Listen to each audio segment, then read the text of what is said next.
Boa noite a todos, sejam todos bem-vindos a mais um encontro de educação em astronomia.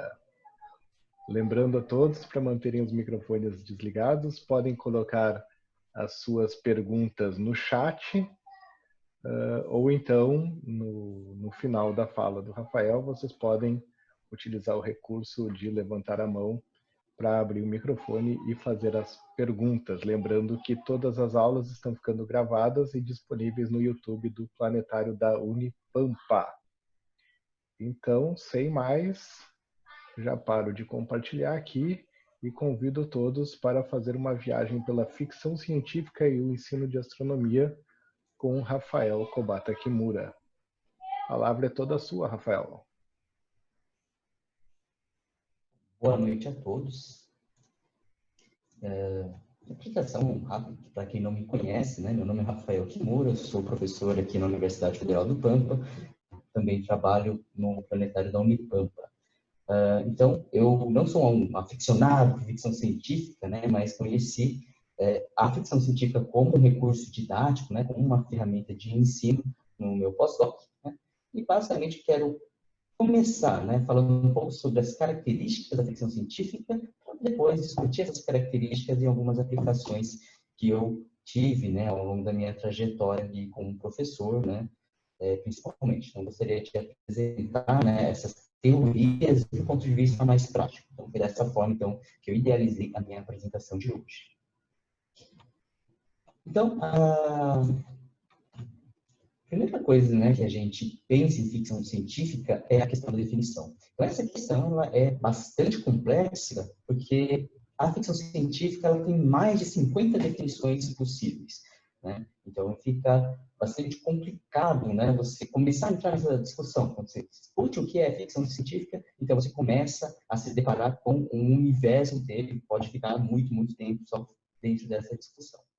Tem uma definição do ponto de vista prático, né? E uma vez que eu quero utilizá-lo como instrumento didático, eu de fato preciso ter uma definição, né? Senão as coisas ficam muito abstratas, né? Muito soltas para ter essa definição. Porém, diante desse questionamento, né? O que é ficção científica, eu vou explicar, né, como que eu adoto essa definição, mas mudando um pouco para uma coisa um pouco mais óbvia, né? Se eu perguntasse, por exemplo, o que é uma garrafa de água? Isso parece ser uma pergunta muito mais simples de definir do que a ficção científica. Só que, quando a gente começa a pensar com algumas circunstâncias específicas, será que uma garrafa de água vazia, ela é uma garrafa de água? Será que se eu pego uma garrafa de refrigerante e coloco água, ela é uma garrafa de água? Será que se a água estiver suja, pode ser uma garrafa de água? E um cantinho de água, ela é uma garrafa de água? Tá? Então, se eu fosse começar a discutir isso, então, para cada uma dessas situações em particular, a gente ia ficar uma infinidade de tempo discutindo isso. Se eu colocar um contexto e falar, olha, pessoal, amanhã a gente vai fazer uma caminhada de 5 horas na floresta, então, traga uma garrafa de água. Então, o contexto já diz para mim que, por exemplo, o cantinho de água ela é muito mais garrafa de água do que uma garrafa de água com água suja, né? Então, o contexto acaba dizendo para mim como que eu vou criar essa minha definição. Então, qual que é o nosso contexto? Eu quero aplicar isso no contexto de ensino, em particular, no ensino de astronomia. Então, eu vou olhar para, dentro desse universo de 50 definições, aquela que tem uma definição que pode ser mais apropriada para mim, ou que se enfatize algumas características, né, que vai me permitir trabalhar de um modo mais efetivo. Tá? Então, eu gosto muito de uma definição que utiliza esse conceito de estranhamento cognitivo. Então, o que seria a ficção científica desse ponto de vista? Ela seria uma obra, né, filme, série, livro, enfim, qualquer obra de ficção científica que fornece duas coisas. Primeiro, ele traz algo em comum, algo que provoca estranheza. Tá? Só que esse elemento estranho, pode ser história, pode ser um personagem, pode ser um artefato tecnológico, um acontecimento como viajar para o passado, né? Então, essa coisa que é estranha, que não existe no nosso mundo, você percebe isso, ela é tornada verossímil pelo discurso científico. Bom, o que eu estava falando é que uma das características, né, que eu gosto de enfatizar para definir essa ficção científica é o tal do estranhamento cognitivo. Então, o estranhamento cognitivo é basicamente alguma coisa que é pouco familiar, aquilo que causa estranheza. Você diz, bom, isso não pertence ao meu mundo. Só que, diferentemente da fantasia, por exemplo, essa estranheza ela vai ser justificada pelo discurso científico. Pelo discurso científico, eu não estou dizendo só que ele vai dar uma explicação dentro da relatividade, não, tá? Ele vai, às vezes, só usar umas palavras que parece que vêm de uma definição científica, por exemplo, né? Como o cérebro positrônico do Asimov. Ele não explica o que é isso, né? Mas só por usar essa palavra positrônico já dá a entender que aquilo lá foi, aquilo pode ser plausível, né? Dentro da ciência, tá? Então, essa acaba sendo uma distinção que a gente faria entre ficção científica, por exemplo, e fantasia, né? Na fantasia, Senhor dos Anéis, por exemplo, você tem lá os hobbits que são tem um pé peludo, não crescem muito. Mas não se explica em nenhum momento por que isso acontece. Ou em Harry Potter, que acontecem as mágicas lá, e ninguém fica justificando essas mágicas, né? Então, essa justificativa, né, é que acaba diferenciando, então, a ficção científica. E mais, esse estranhamento cognitivo, né, ela levaria a esse sense of wonder, né? Então, o que seria isso? Na verdade, é um estado, né, de maravilhamento que você sente, só que é uma associação de algo intelectual com algo emocional, né? Então, esse sentimento você poderia perceber, por exemplo, quando você está diante de um céu estrelado, e aí você vê a imensidão do universo, você se maravilha com aquela a beleza, aquela grandeza, e se sente muito pequeno, ao mesmo tempo que você sente dentro de você mesmo que aquilo é maravilhoso, né? É meio indescritível, é um sentimento muito próprio, né? Então, o que alguns autores vão dizer é que a ficção científica, ela é a única dos gêneros literários ou fílmicos, né, que seria capaz de associar o intelectual e o emocional dessa forma, tá? Ela atingir o emocional através de algo que é racional. Tem outras coisas também que eu escuto bastante, né, com essa relação aí de definição de ficção científica, muitas vezes as pessoas perguntam, tal obra, ela é ficção científica, né? Então, uma vez eu vi um workshop, né, onde o cara lá, que era especialista em ficção científica, ele falava assim, se eu quiser arrumar briga, né, num congresso sobre especialistas em ficção científica, eu posso só chegar lá e gritar, Star Wars não é ficção científica. Então, vai ser gerada uma bagunça lá, porque alguns vão dizer que Star Wars é fantasia, outros vão dizer que é ficção científica, né? Eu não quero me ater a isso, a esses rótulos, né?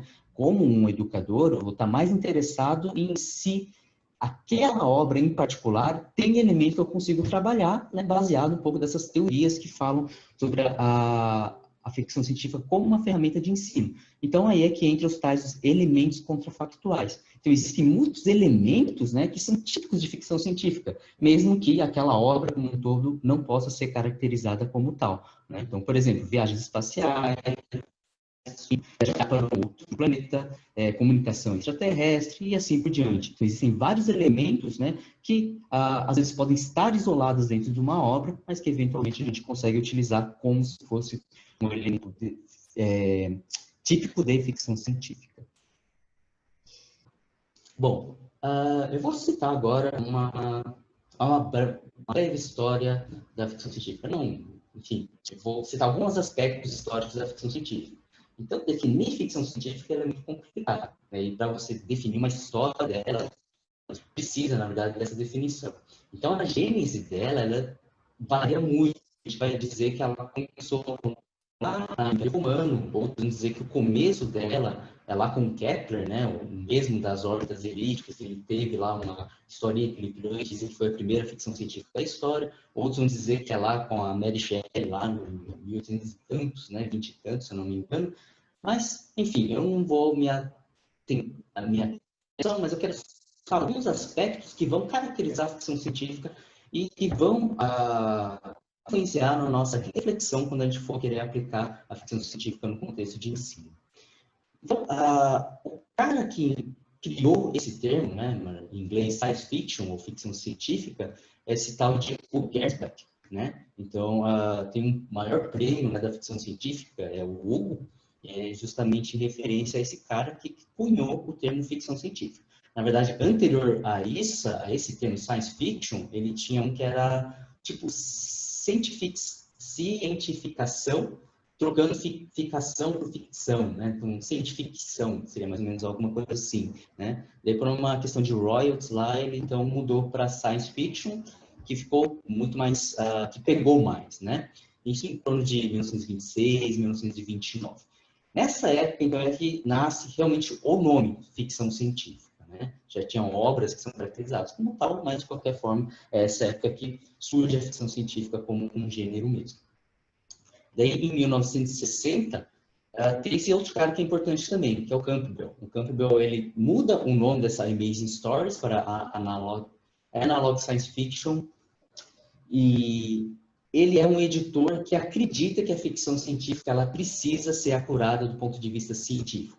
Ele acreditava também que a ficção científica ela tinha uma influência muito grande no desenvolvimento da ciência e também exercia um papel fundamental na comunicação científica. Tá? Então, esse é um ponto importante também, que está dentro da chamada era de ouro da ficção científica, né? Onde autores como Isaac Asimov, Heinlein, né? Vão produzir, né, muita coisa e eles vão também vão ser alçados como grandes escritores. Então, em 1979, tem essa outra obra também que eu acho importante, né, a primeira obra realmente acadêmica, né, de análise da ficção científica. Então, até 1979, tinha-se críticos literários, tinha tudo que se tem normalmente para a literatura, né? Só que ainda era marginalizado, né? Então, a academia, né, os acadêmicos não estudavam a ficção científica. E aí o Dark Survey vai ser o primeiro a fazer, né, essa ponte, né, a absorver a ficção científica e estudar ela de um ponto de vista mais neutro e acadêmico, mais sistemático, não somente como um fã. Tá? E por que eu cito esses 3 pontos? Primeiro que, ao longo da história, né, conforme a ficção científica vai se desenvolvendo, né, vai passando por várias fases, né, ela vai criando características meio dúbias. A primeira dela é que a ficção científica, atualmente, até pode ser vista tanto como um fenômeno de nicho, como um fenômeno de massa. Tá? Inicialmente, ela era um fenômeno de nicho, que significa que havia algumas pessoas que adoravam a ficção científica, né, mas as outras de fora, né, olhavam científica ou não gostavam, ou então taxavam ela como baixa de literatura, ou então como algo para nerds, né? Enfim, tinha muito dessa característica, né? Os que gostavam de ficção científica tinha também uma questão identitária de se proteger e gostar muito desse universo, tá? De não querer tornar em massa, porque eles se sentiam ali especiais por serem capazes de entender um tipo de literatura que outras pessoas não conseguiam, já que a ler ficção científica também requer um certo conhecimento em ciência. Tá? Daí, conforme o tempo vai passando, né, o cinema também tem um papel fundamental nisso, ela vai se tornando um fenômeno de massa. Então, lá em 1930, 1940, as pessoas não sabiam muito bem se significava ficção científica. Hoje em dia, todo mundo tem pelo menos uma ideia, né, do que seja isso. Tá? Essa transição de arte e alta literatura também, isso o Dark Survey que vai ser alguém que vai fazer um pouco dessa transição. Então, as ficções científicas eram produzidas, né, para essas revistas que ficavam em bancas de jornais, né, e era considerado também uma baixa literatura, né, ninguém dava um prêmio Nobel de literatura para uma ficção científica, ou Pulitzer, né, não, é considerado uma literatura baixa. Ela ainda carrega um pouco desse estigma, muitos de grandes autores atuais, eles fogem do rótulo de ficção científica, né, eles falam, eu faço ficção especulativa, embora quando você olha a obra dele, possa ser caracterizada como ficção científica, né? Mas ela tem um pouco dessa dubiedade. Então, Dark Survey ele vai trazer a ficção científica e vai falar, olha, esse negócio que é marginalizado, ele tem muitas coisas positivas. E a definição de estranhamento cognitivo, né, de dizer, olha, tem um tipo de sentimento que só a ficção científica consegue trazer, é o Dark Survey que vai trazer também. Então, ele carrega um pouco essa dualidade de baixa e alta literatura. Né? Essa literatura inicial também, de 1930 e 1960, ela era considerada uma literatura elitista também. Né? Então, ela tinha o rótulo de literatura de menino rico branco. Né? Era mais ou menos isso. Então, era direcionada justamente para essa classe. Era machista, era elitista e tal. O Dark Survey é um que vai fazer toda uma análise e mostrar que a ficção científica ela tem uma características revolucionárias também, né? Claro que ele usa algumas definições que elas são contestáveis e tal, e ele, por exemplo, ele leva o H.G. Wells, que escreveu A Máquina do Tempo, né?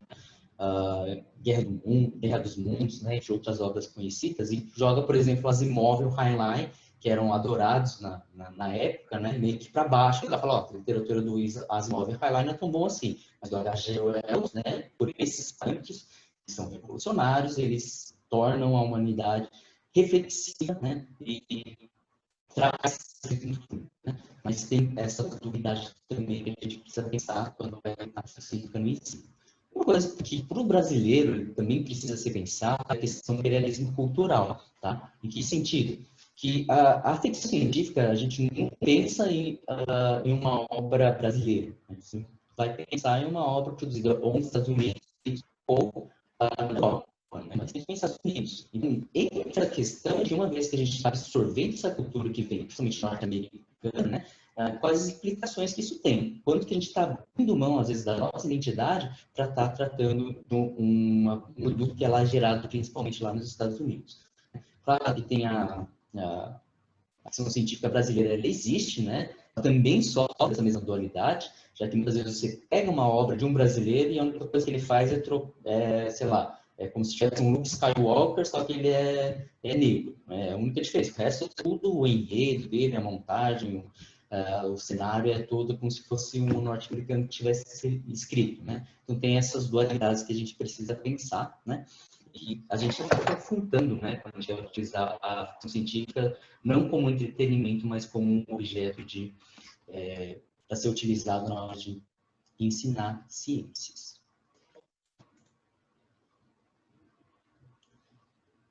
Tá, então algumas coisas que a gente pode utilizar, alguns conceitos ainda, né? Uma é essa esferas do saber, tá? Então eu passei lá para o Guilherme uma referência de quase 500 páginas, né? Que é a tese do Piaz, que ele vai destrinchar um pouco a ficção científica, né? E dizer de que forma que a gente pode discutir a ficção científica em sala de aula. A primeira coisa que ele fala, e que de certa forma ele combate ao longo dos escritos, né, acadêmicos que ele produz, né, em artigos e tal, é que normalmente a gente pensa em termos de conceitos, né? Principalmente achar erro, acesso e tal, mais trivial e de abordar. Mas ele fala que, de certa forma, quando a gente faz isso, a gente está subutilizando a ficção científica. Pode ser utilizado de várias outras formas. E aí ele cria temas, né, que poderiam ser abordados. Além dos conceitos, né, que o que está certo, o que está errado, está como um exemplo prático, né, para alguma conta que a gente está fazendo. Tem as partes dos métodos. Então, aqui entra a epistemologia da ciência, a história da ciência, o tipo de raciocínio que a gente adota quando quer resolver um problema do ponto de vista científico, né? Então, tem histórias, por exemplo, que abordam uma teoria morrendo e outra nascendo, por exemplo, ou um confronto entre dois cientistas com teorias divergentes, né? Enfim, então, os métodos estariam nessa esfera, abordam conceitos de alguma forma, né? E as sociais, né? Questões sociais, que a ciência, né? Então, a ciência então, mudanças climáticas, as ciências nucleares, né? São alguns exemplos bem enfáticos, né, onde a ciência ela determina o andamento da sociedade. Ele diz também que a ficção científica ela pode ser utilizada para discutir a ciência do ponto de vista da CTS, né, ciência, tecnologia, sociedade, que a gente coloca um A lá também como um ambiente. A ciência, quando ela é abordada, ela também pode ser abordada de diversas formas. Então, a gente tem aqui como se fosse um diagrama bidimensional, né? Ela pode ser material ou existencial. Material é quando a gente discute um pouco mais a questão da tecnologia, né? A ciência do ponto de vista prático, né? Enquanto que existencial é mais a ciência do ponto de vista filosófico. Euforia é quando a obra está tratando a ciência como algo positivo, né? Ela melhora a vida da sociedade histórica, né? Quando ela trata a ciência de um ponto de vista mais negativo. Então, por exemplo, o filme Interstellar, né? Ele vai caminhando, né, por esse diagrama. Então, quando ele fala lá da tragédia, que a Terra ela passa a não ter condições de vida, então ela está nessa linha aqui, ó, mais ou menos, esse quadrante, né? histórico e está tratando assim do ponto de vista existencial, né? É uma filosofia.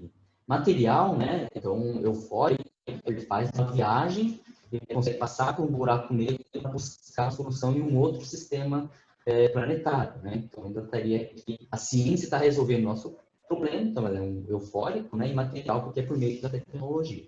Então, a gente pode fazer um pouco dessa discussão também. Eu vou tentar colocar isso um pouco do ponto de vista prático, né?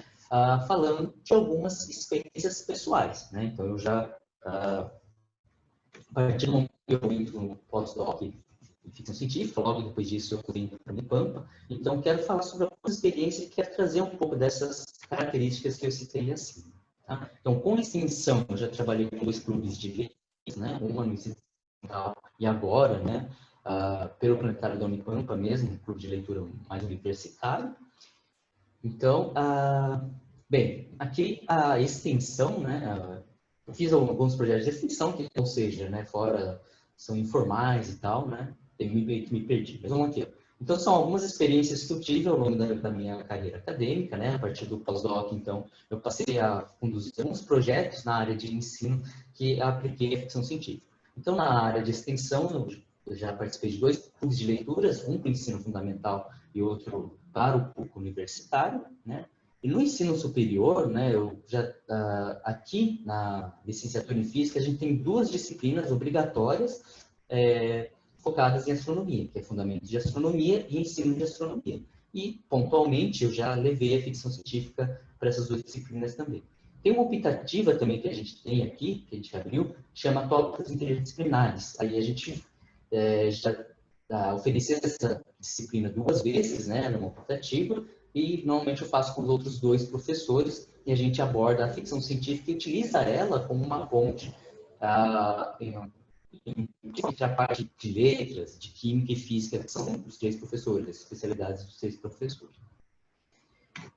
Para o ensino médio, né, já tive experiência de explicação também, mas aí é diretamente como orientador ou co-orientador em 2 TCCs. E aí eu vou falar um pouco deles mais adiante. Tá, aqui eu vou fazer um pouco, né? Vou sair um pouco desse assunto só para falar da minha experiência inicial com essa questão interdisciplinar da ficção científica, né? Então, quando eu fui fazer o pós-doc, acho que na semana passada tinha gente que é da EASH, né, na USP, e foi lá que eu fiz o pós-doc. Então, EASH significa Escola de Artes, Ciências e Humanidades. Então, você vê que pelo menos ela já tem esse foco interdisciplinar. E lá, então, eu tive a oportunidade, né, de ser orientador de uma equipe que tinha estudantes da propaganda em marketing, né? Para mim, esse mundo de propaganda em marketing é completamente novo, como ainda é, de certa forma, né? Mas esse contato me fez trazer algumas reflexões que, até hoje, né, me impactam na minha carreira acadêmica. Né? Então, eu cheguei lá com esse cara aqui, né, esse Howard Moskowitz, né, que para quem faz propaganda em marketing é tipo o Newton de quem faz física, né? Todo mundo conhece. Eu nunca tive ouvido falar desse cara, não sei se já ouviram falar dele, mas de qualquer forma, quem faz propaganda em marketing conhece esse cara. Então, ele é famoso por um trabalho que ele fez com os molhos de tomates. E ele criou esse conceito aí de segmentação. O que é esse conceito de segmentação? Então, a expectativa que tinha até então é de que houvesse um tipo de produto que fizesse o gosto da maioria das pessoas. E a partir desse produto, né, a variação seria mais ou menos tipo gaussiana. Então, você teria um pico lá, todo mundo gosta desse nível de sal, desse nível de acidez, desse tanto de tomate, né? E aí, então, alguns vão gostar mais, menos, mas numa curva gaussiana, ou pelo menos uma curva com um pico só. E o que vai dizer, esse Howard vai dizer, é que, na verdade, o gráfico que você faz dos gostos das pessoas não tem um pico só, tem vários picos, né? Então, ele passa, né, dessa ideia de universalismo para a questão da variabilidade. E é por culpa desse cara mesmo, que quando você vai no mercado, você quer comprar um molho de tomate, daí tem lá molho de tomate com pedaços, sem pedaços, manjericão, e tem vários com alho, com cebola, e não sei o quê. Tem vários tipos, né, de um mesmo produto, justamente por causa dessa conceito de segmentação. E Enfim, no ensino, né, pelo menos um conceito que, de certa forma, não tinha, mesmo que ela fosse inconsciente, e de certa forma muitos têm isso também, é que a gente tem uma fórmula que a gente vai atingir uma grande maioria, né, e as variações elas vão ser basicamente do tipo gaussiano, tem um pico só, né? Quando, na verdade, as pessoas são diferentes entre si, e às vezes uma única abordagem, né, ela quer dizer, uma abordagem mais universalista, para você atingir mais pessoas, ela deveria ter variável o suficiente para atingir de pessoas, não exatamente o todo. Tá? Outro conceito, né, que ele fala também é que as pessoas não sabem o que quer. Né? Então, ele dizia que a mente não sabe o que a língua quer. Por que ele falava isso? Porque as duas empresas que dominavam o mercado de molho de tomate na época, elas sempre perguntavam para os seus clientes o que eles gostavam mais. E faziam isso por meio de questionários. Né? Então, era 10, 20, 30, 10, 20 anos perguntando: que tipo de molho de tomate você gosta? O Howard, ele fez um negócio diferente. Ele pegou lá a cozinheira, né, da empresa e produziu mais de 70 variedades de molho de tomate. E aí ele levava para as pessoas e perguntava qual que elas gostavam mais. E aí ele descobriu que 30% dos americanos eles gostavam de um molho de tomate com pedaços de tomate no molho. Só que isso nunca apareceu em nenhum dos questionários que as empresas faziam. Tá? Então as pessoas não tinham consciência de que gostavam de um molho de alguma coisa. Né? Então isso que ele fala, que as pessoas não sabem o que querem.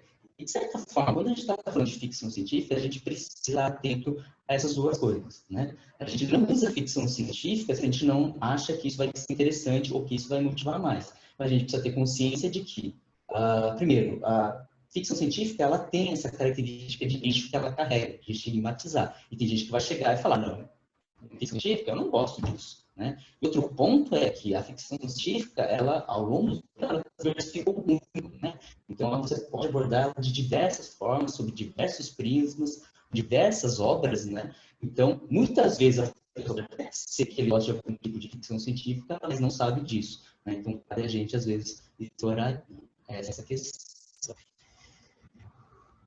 Eu vou retomar, talvez, um pouco essa ideia ainda, né, das pessoas não sabem o que querem. Então, e tudo isso que eu falei anteriormente, eu vou tentar encaixar, conforme eu for falando, os trabalhos que eu fui realizando ao longo dessa minha carreira como professor, né, e tentando aplicar algumas ideias de ficção científica.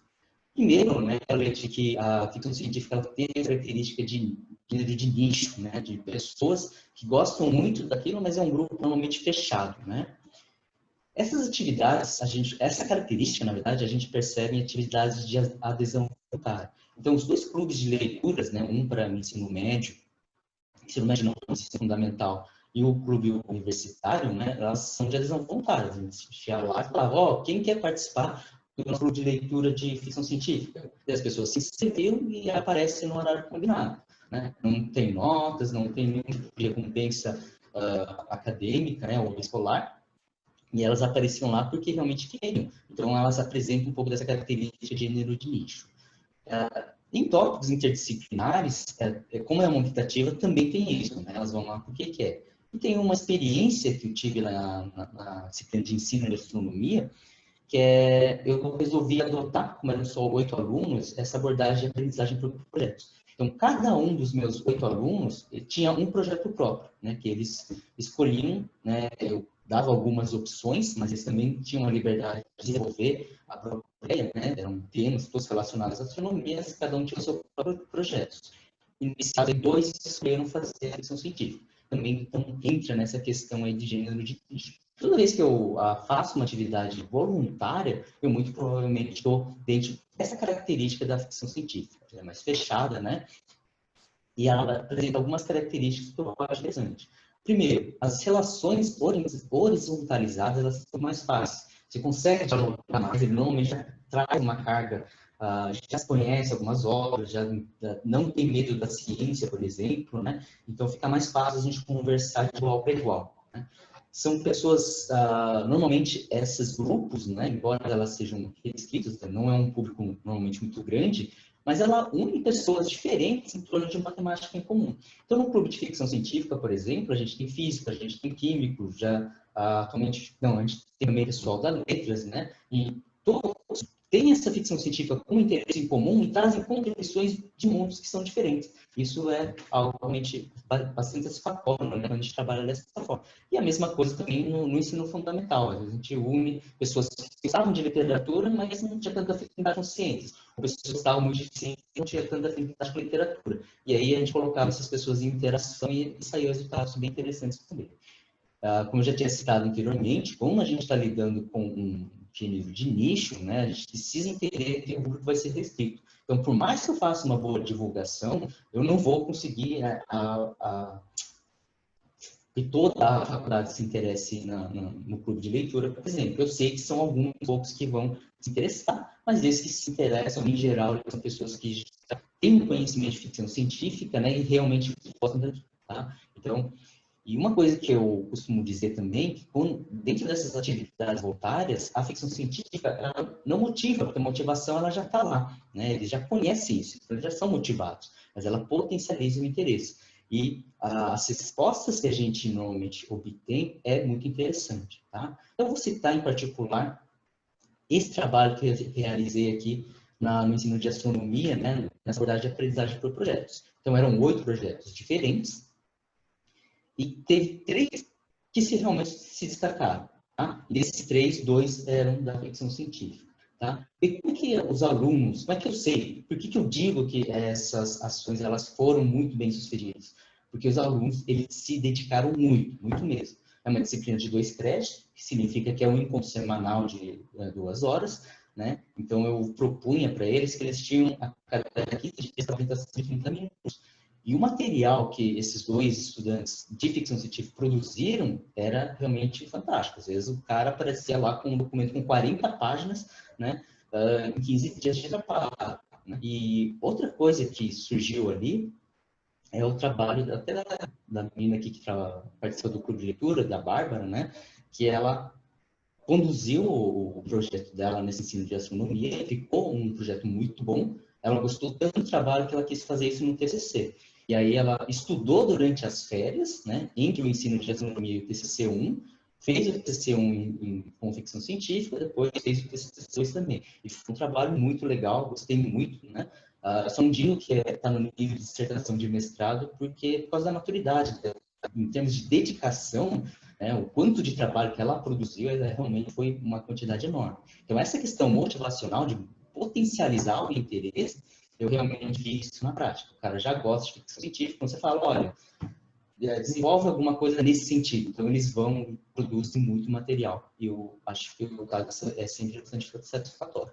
Mas é só salientando novamente que é uma escolha que eles fazem, né? Se você impõe, então aí já é outra história. Vou falar de alguns casos assim, né? Mas já é diferente. Há uma experiência por aprendizagem por projetos também, eu acho que é muito bom desses 3 trabalhos, né? Acho que cabe dizer também que teve alguns trabalhos que foram medianos, outros foram bem ruins. Eu acho que é interessante notar também que o terceiro trabalho, que não era sobre ficção científica, era um bem tradicional. Ele falou, não, eu quero estudar a parte de cosmologia, e aí pegava um livro didático lá, inclusive com referências que eu estudei no mestrado, né? E ele estudou, fez, mas fazia uma apresentação acadêmica, parecia mais palestra de congresso, fala bem quadradinhas, mas também foi um trabalho bom, né? Enquanto os outros trabalhos que é mais lúdico e tal, não atingiram uma discussão grande assim.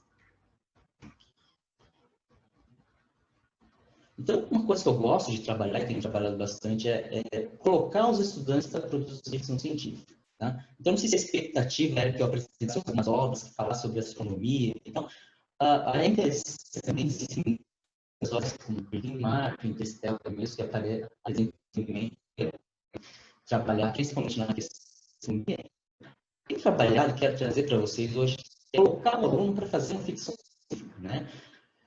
E uma das coisas que saiu do trabalho da Bárbara, né, daquele TCC, é o trabalho olhar para a produção do estudante a partir de lá algumas informações. Dentro do conceito, aquilo que eu falei, de que nem sempre, por um questionário, a gente vai conseguir extrair as informações. Né? Então, uma forma, né, metodológica mesmo de extrair informações é de um modo indireto. É fazer ele escrever uma ficção científica, por exemplo, você olha uma ficção científica e você consegue tirar algumas informações sobre o estudante a partir daquela produção. Tá?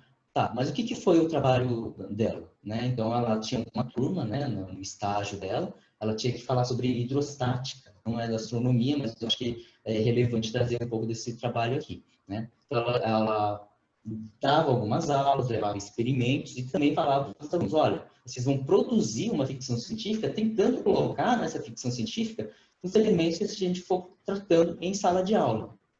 Né? Daí eles entregaram isso, depois ela lia, fazia um feedback, falava, olha, isso aqui tá legal, isso precisa mudar, enfim. Né? E aí eles faziam uma segunda rodada da produção deles. Tá?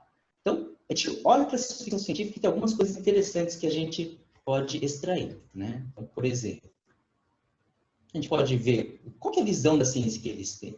Né? Que definição eles têm de ficção científica? Então, a Bárbara foi lá, falou um pouco sobre extremamente cognitivo, etc. e tal, mas é muito rápido, né? Como vocês mesmos falaram no encontro anterior, ensino médio, a gente tem pouco tempo para trabalhar, muito conteúdo, então não dá para ficar discutindo muito, né? Então, ela falou, mas eles têm uma definição de ficção científica, e qual é essa definição? Que é importante a gente conhecer o nosso público quando a gente quer aplicar alguma coisa, né? E aí, quando realmente conseguem aprender, né? Fazendo a ficção científica ou mesmo com uma avaliação do que foi discutido em sala de aula.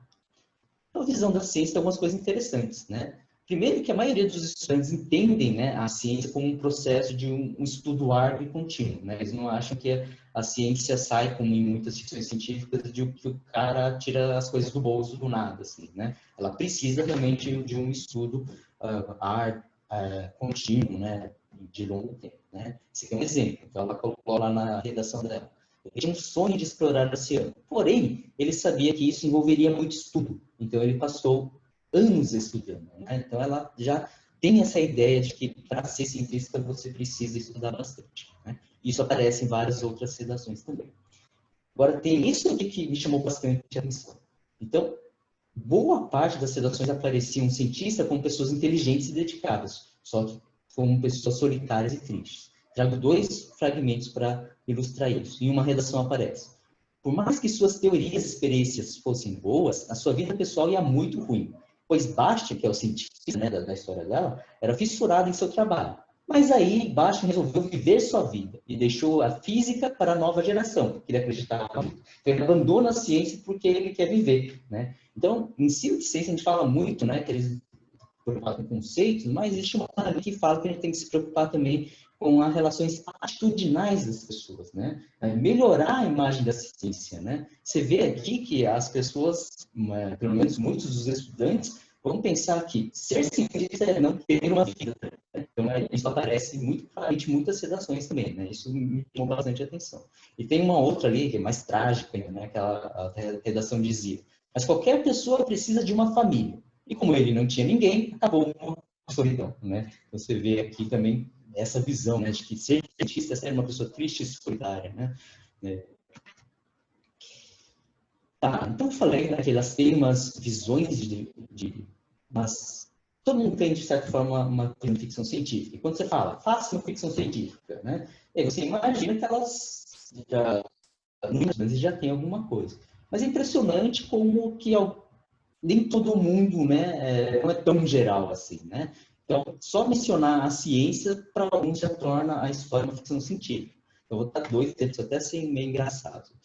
Uma, a história começa assim: certo dia, ele estava na aula de física e sua professora estava explicando o conteúdo. Então, para esse aluno, né, a ficção científica é uma aula de física. Ele sentou lá e começa a descrever lá, que daí ele falou que a pressão é força sobre ar, e depois ele falou que não sei o que, e explicando a aula para esse aluno é uma ficção científica. Por quê? Porque ele está falando de ciência e ele está inventando. Então, está dentro do que a professora pediu, né? E esse outro aqui também é engraçado. Começa falando desse Geruso, né, o personagem dele, que ele saiu de Marte, ficou na vizinha dele, veio aqui parar na Terra, e ele encontrou as duas estudantes de redação, né? Olá, meninas, me chamo Geruso, vim de Marte.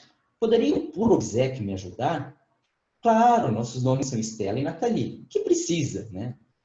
Como funciona a pressão aqui na Terra? A pressão é a força de algo que algo exerce sobre uma determinada área. A Nathalie falando. Daí a Estela, exatamente, a pressão atmosférica ao nível do mar é de 1 atm. Então eles começam a falar para o marciano lá, as conceitos que eles acabaram de aprender em sala de aula, né? Mas aí você fala, poxa, mas eu também faria isso, né? Porque a professora pediu para eles colocarem a hidrostática numa história, né? Mas hidrostática é um assunto chato. Lembrando também que a Bárbara utilizou, né, um livro como referência, que é o 20.000 Léguas Submarinas, né, que ela trata bastante da hidrostática e tal. Então, tinha uma referência de uma aventura e tudo mais, né? Mesmo assim, eles optaram por coisas bem mundanas, vamos dizer assim, para tratar esse problema. Mas, de qualquer forma, né, alguns adotaram outras estratégias, né? Acho que existe uma ideia de que a ficção científica ela precisa de algo espetacular, né? E aí é que entra a astronomia, porque a astronomia ela tem muitas coisas espetaculares. Acho que não tanto, né? Mas a astronomia tem muita coisa.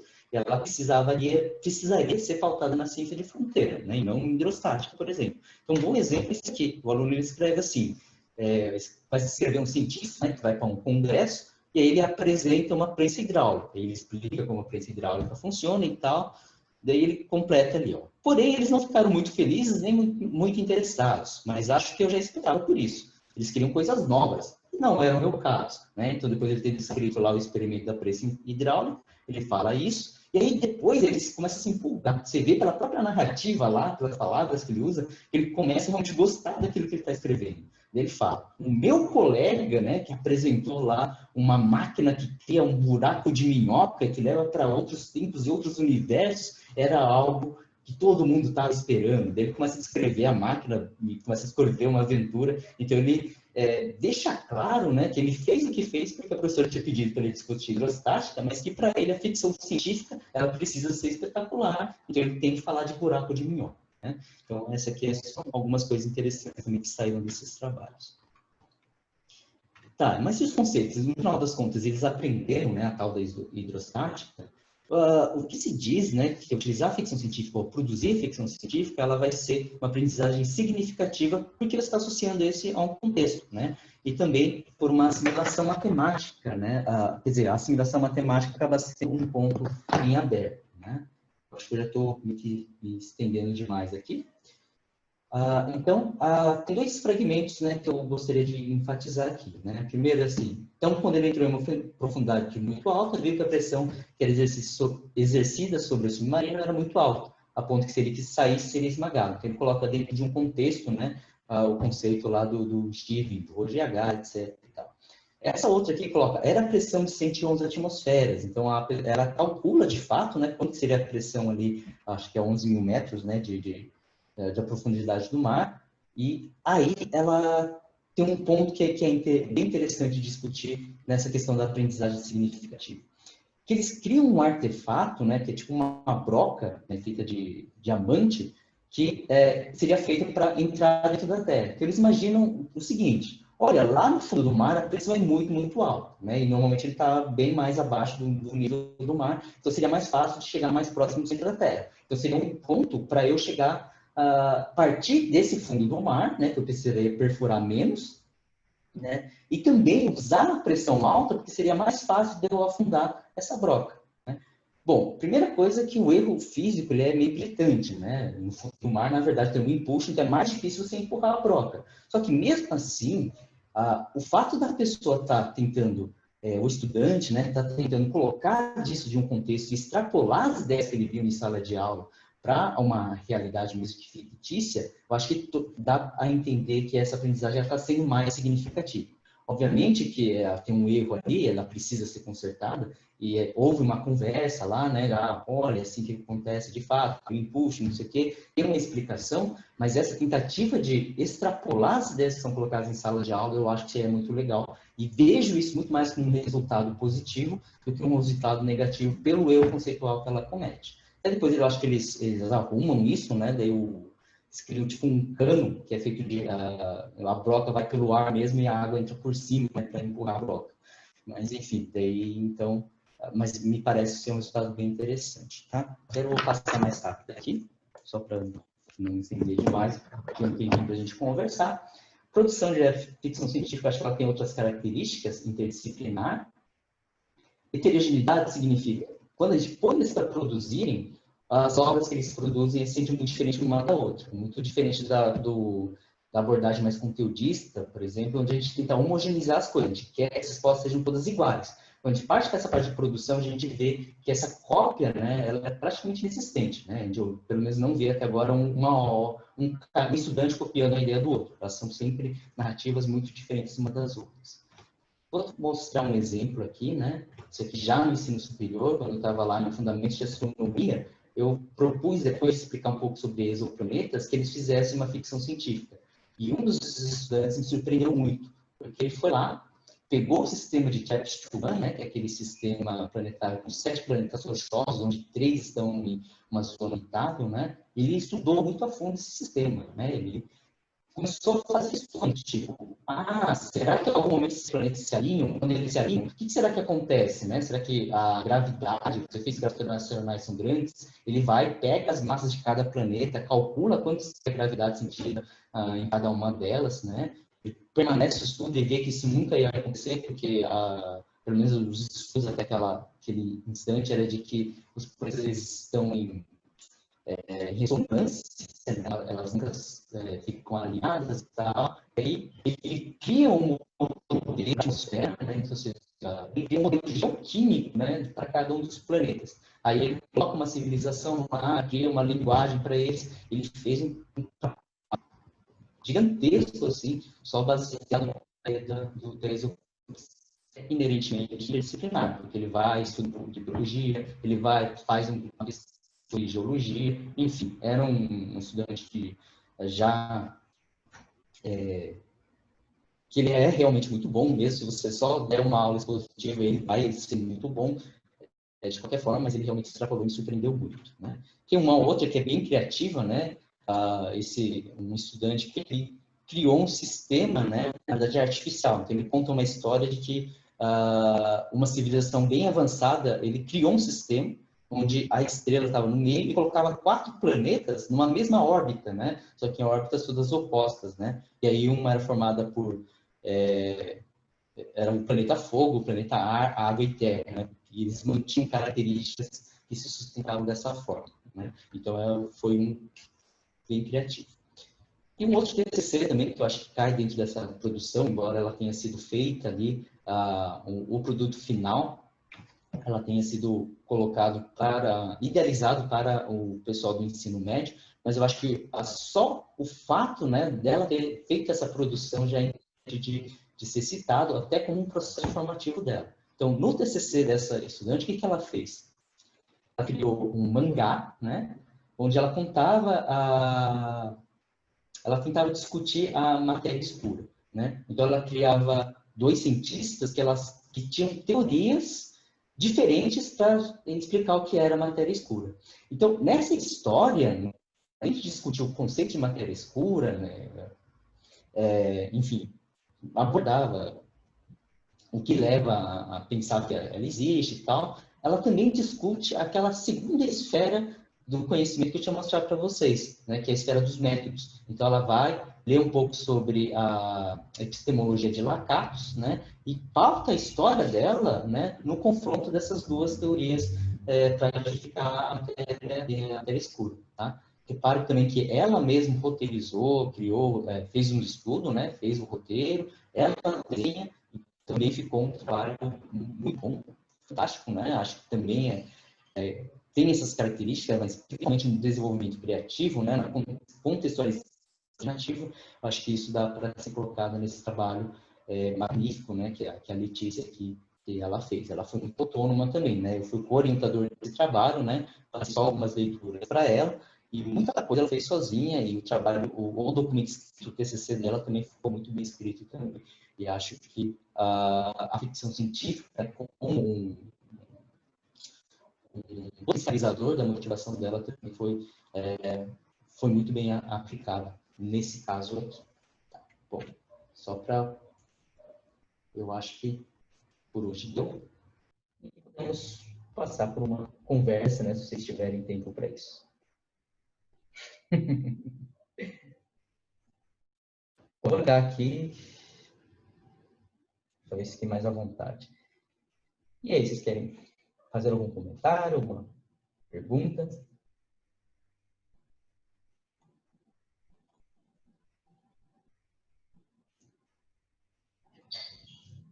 Deu para acompanhar no final aí? Cortou muito?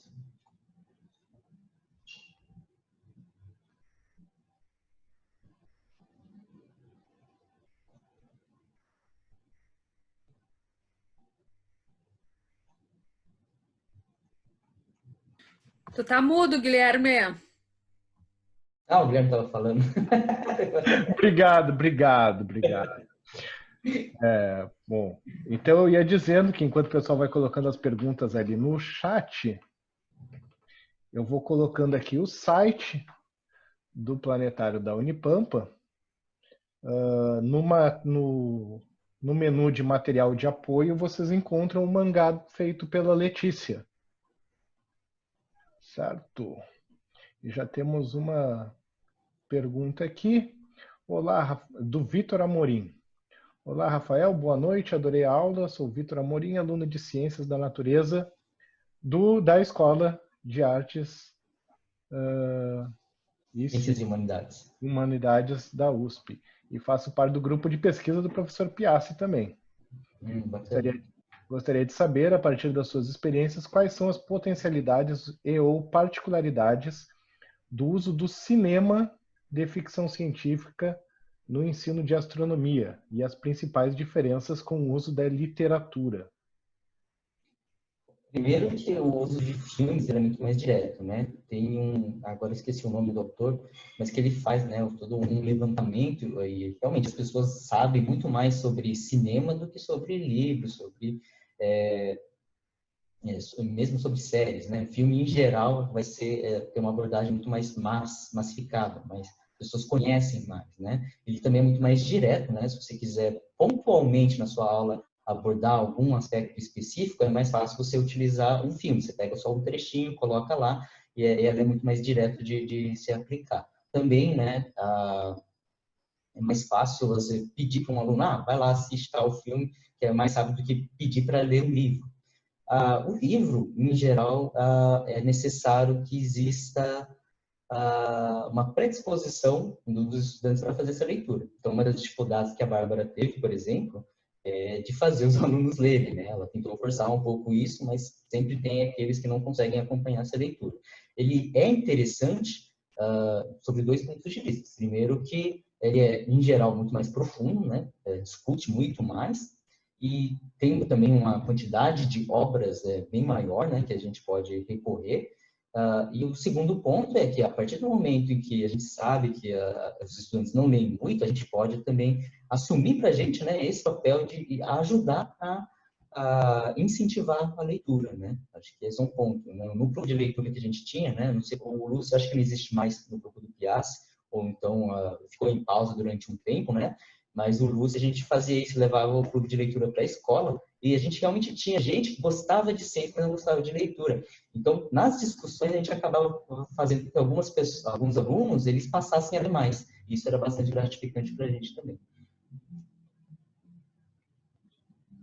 Temos mais duas perguntas. A Magda, nos trabalhos desenvolvidos no ensino fundamental, observou-se o pré-conhecimento dos estudantes como ponto de partida? No ensino fundamental, a experiência que a gente teve foi que eu tive, aliás, foi com um clube de leitura, né? Então, o que a gente fazia? A gente abria, na época era a sétima, oitava e nona série, no ano, né? Que a gente abria lá para os estudantes, era por meio de inscrição, né? Então, eles faziam essas inscrições e iam lá para participar com a gente, né? O que você fala, qual é o nome mesmo? Pré-conhecimento, né? Isso a gente acabava sentindo na hora, né? Então, tinha gente lá que vinha com uma bagagem de leitura muito grande e tinham outros que vinham com uma bagagem científica muito grande. Tinha um aluno lá que era espetacular, lá. Ele sabia de cabeça lá os tempos de rotação do planeta, por exemplo, né? Mas a gente não fez um trabalho específico de avaliar o pré-conhecimento deles, não. A gente conhecia meio que no bate-papo mesmo, no decorrer do grupo de leitura. Do Eduardo é mais um comentário. Achei interessante essa temática e a adaptação com o ensino. Excelente. E com certeza atrai a atenção dos jovens, saindo da rotina de uma metodologia tradicional que se vê nas escolas. Parabéns.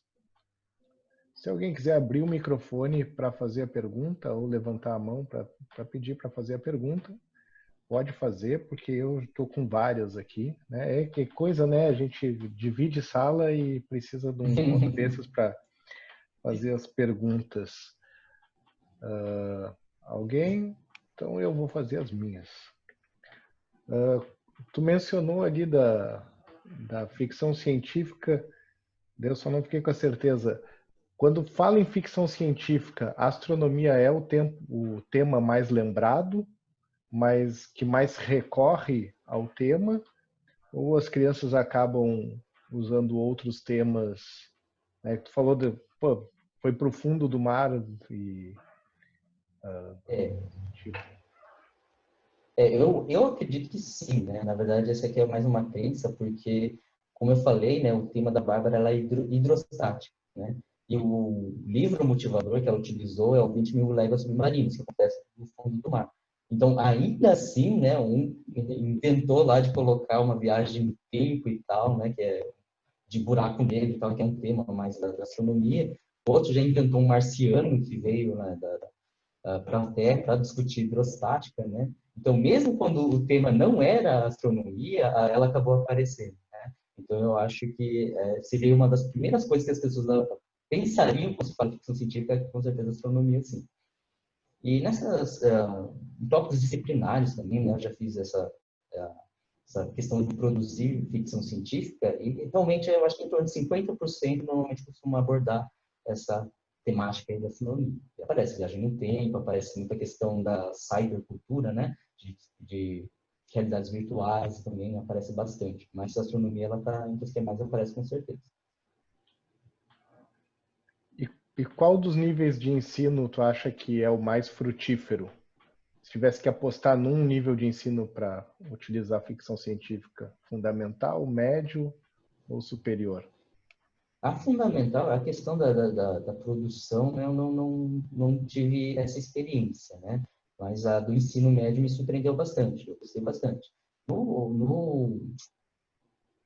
Acho que eu diria que tanto o ensino médio como o ensino superior tem trazido resultados muito positivos. Não sei inventar qual que seria melhor, mas acho que os dois têm sido muito positivos, sim. Tem sempre um trabalho que surpreende muito, assim, tá?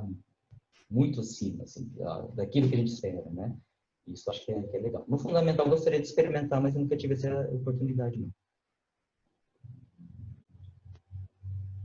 Pessoal, alguma pergunta para a gente não ficar de bate-papo de dupla aqui?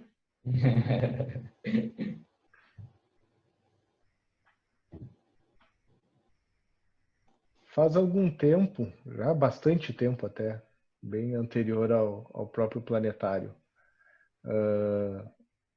a gente fez um estudo comparando um projeto de extensão de astronomia, né, a aprendizagem dos bolsistas nesse projeto de extensão com a aprendizagem de uma turma de dentro de uma sala de aula. E daí, né, a gente pode ver uma grande potencialidade do uso do projeto de extensão como substituindo até uma sala de aula formal. Daí hoje parece que a curricularização da extensão vem bem nesse sentido, né? E os clubes de leitura de ficção científica, tu acha que eles conseguem dar conta de substituir uma sala de aula? Eu acho que não, né? Atualmente, né, nessas duas experiências, eu diria que não. Ela acaba cumprindo papéis para além da escola, né? Então, a escola tem algumas características de ensino mais formal, né? Mais curricularizado, de fato, né? Com conteúdos mais bem definidos. Agora, esses clubes de leitura, ele tem características muito mais motivadoras, né? Tanto de motivadores e sociais, eu diria, né? Mas a gente não consegue se aprofundar tanto nos temas que a gente tem tratado.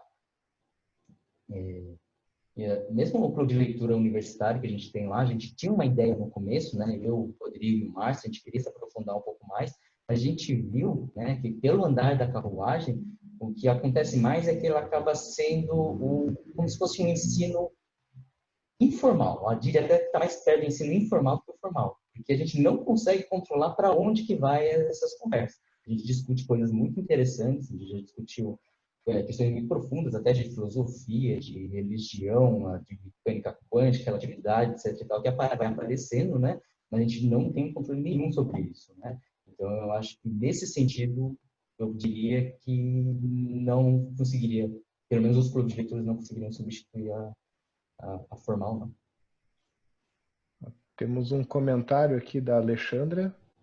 No ensino fundamental, acredito que no 6º ano é a turma que mais responde, idade onde os alunos têm a curiosidade muito aguçada, até mesmo anos inferiores. É fundamental essa introdução. Isso é verdade mesmo. Eu acho que isso a gente pode até dizer pelas sessões de planetários que a gente tem, né? Quando a gente vai fazer uma sessão virtual, né, para crianças, não só virtual, mas principalmente virtual ultimamente, né? O pessoal do 6º ano, nossa, enche a gente de perguntas, é bem legal, né? São curiosidades das mais variadas e, de fato, elas perguntam muito mais do que do ensino médio, por exemplo. E perguntas que muitas vezes beiram a ficção científica, né? Exatamente. É engraçado também como tem muita referência. Ah, eu vi num filme, né? Se fala muito isso, né? Então, a ficção científica, mesmo que você não leva para a sala de aula, né? Como implicitamente ele acaba estando no imaginário das pessoas e acaba levando assim das pessoas, né? Isso é interessante também. Tem mais uma pergunta do Vitor Amorim. Rafael, você tem visto uma presença maior de algum tema de astronomia em relação a outros conceitos de astrofísica, cosmologia ou astronomia fundamental? Um tema. Olha, assim, tanto nas abordagens que eu faço, normalmente são meio que direcionados, né? Eu dou um tema, olha, principalmente exoplanetas, eu gosto de propor essa questão da produção, né? Mas eu vejo também que o interesse dos estudantes está muito na questão da cosmologia. Matéria escura, eles acabam querendo abordar bastante, né? Ou perguntar bastante. A questão da viagem no tempo, essa aqui é disparada, né? Eles sempre estão querendo saber um pouco mais de buraco negro para saber se dá para viajar no tempo mesmo com o tal do buraco negro. Eu diria que a maior parte está ali. Essa parte de exoplanetas, eu acho que instiga bastante a imaginação, né? Então, ainda que ela não seja uma ideia que eles já tragam para isso, se fosse escrever uma ficção científica espontaneamente, não seria talvez a primeira escolha, mas é uma coisa que quando você joga para eles, tem resultados muito bons, né? Porque tem bastante, é bem instigante, né? E tem bastante material de consulta também sobre isso. Pessoal, alguém mais tem perguntas? Alguém gostaria de colocar mais alguma pergunta? Pode colocar no chat ou direto abrir o microfone para fazer a sua pergunta. Apareceu aqui mais uma. A Dayana. Gostaria de saber mais sobre essas reuniões. A cada semana um pesquisador apresenta um assunto diferente? Você tem uma programação definida? Acho que ela está se referindo às reuniões do clube de leitura. Ah, sim, sim, sim. A gente tem um projetor, deixa eu ver se eu... Bom, a gente, acho que essa semana eu tenho esquecido, mas eu vou compartilhar, né, na página do Planetário mesmo, o link, ele é aberto, né, então é um clube de leitura, ela funciona bem dessa forma mesmo, né, na verdade não é bem um pesquisador, a gente tem um grupo que atualmente tem 11 pessoas, e aí a gente definiu, olha, semana que vem você apresenta isso, na outra semana apresenta tal, né, então os integrantes desse grupo, né, se responsabilizam por guiar ao nosso clube em um dia específico. Tá? Então, a gente tem um cronograma atual, que o Márcio já falou sobre o Homem do Castelo Alto, daí a Gabriela, né, uma outra componente do grupo lá, falou sobre aquela série de ficção científica, O 100. Daí, na semana que vem, acho que vai ter um que vai falar sobre zumbis, né? Então, a gente tem um tema específico, uma pessoa que está encarregada sobre isso, todo mundo entra lá, mas é um evento mais social, né? Mas com motivação mesmo. E É aberto a todo mundo, tá? Fica atento ali na página do Planetário que eu vou lembrar, né, de lançar lá as nossas reuniões lá toda semana. Pode entrar quando quiser. Fica convidado. Todo mundo, né, que tiver interesse também fica convidado a participar. E o dia que acontece, né? Toda segunda-feira, às 7 da noite, então, pelo Zoom, né, a gente compartilha o link. E é isso. Mais alguma pergunta?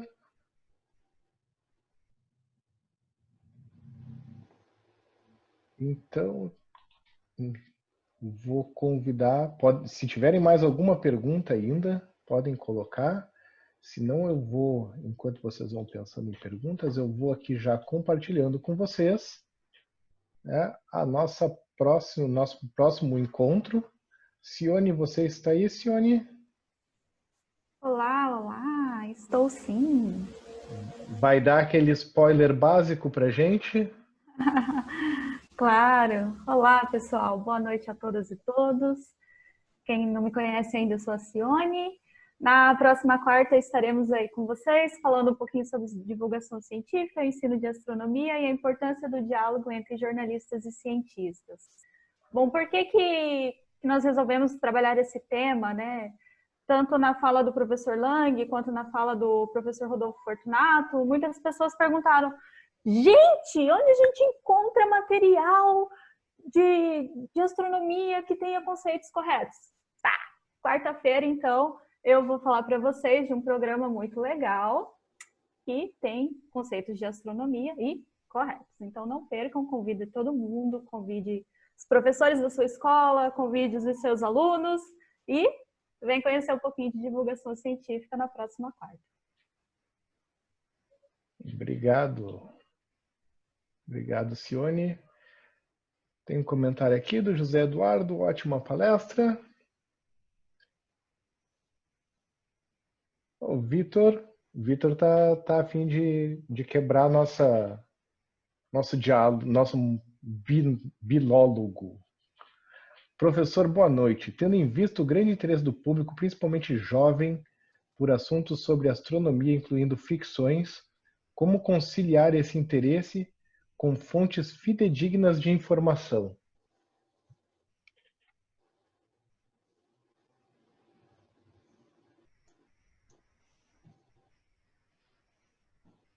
Como conciliar esse... Olha, existem certas coisas que estão fora do nosso controle, né? Então, não tem jeito, né?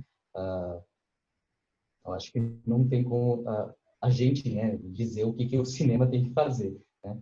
Em sala de aula, né, então a gente tem essa função, né, de realmente averiguar se os conceitos estão corretos, né, e passar isso na transmissão, né? Não sei exatamente se eu peguei, né, o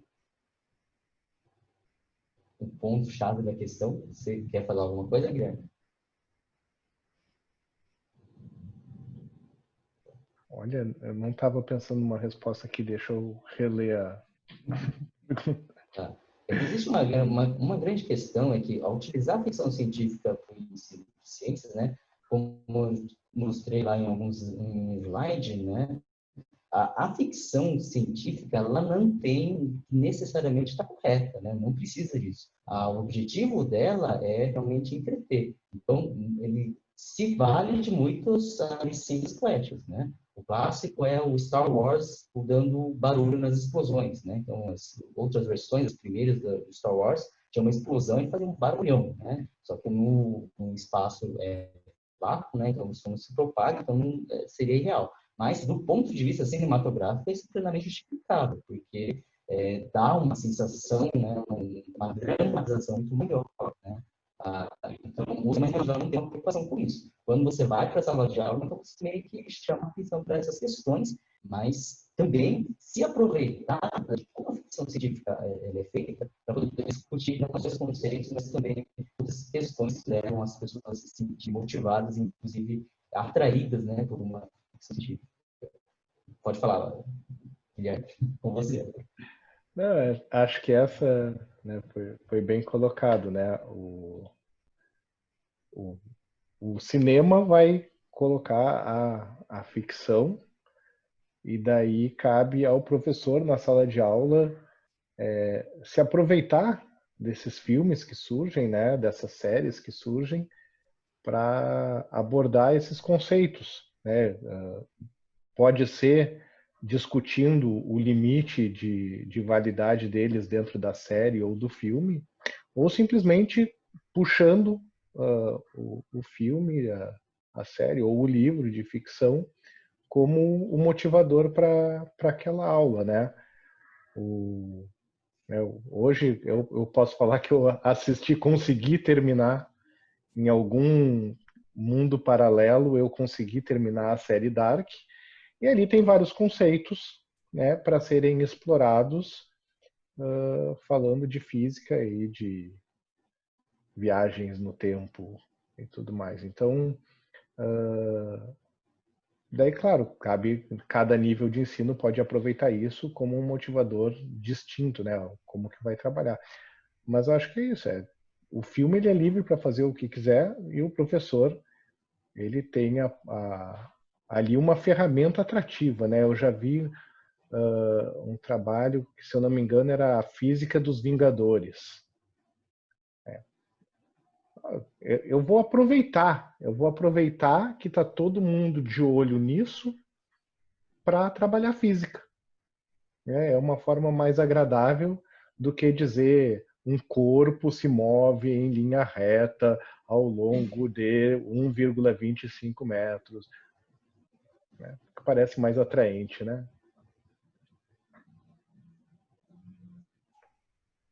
Mais alguma pergunta, pessoal? Se não temos perguntas, então, muito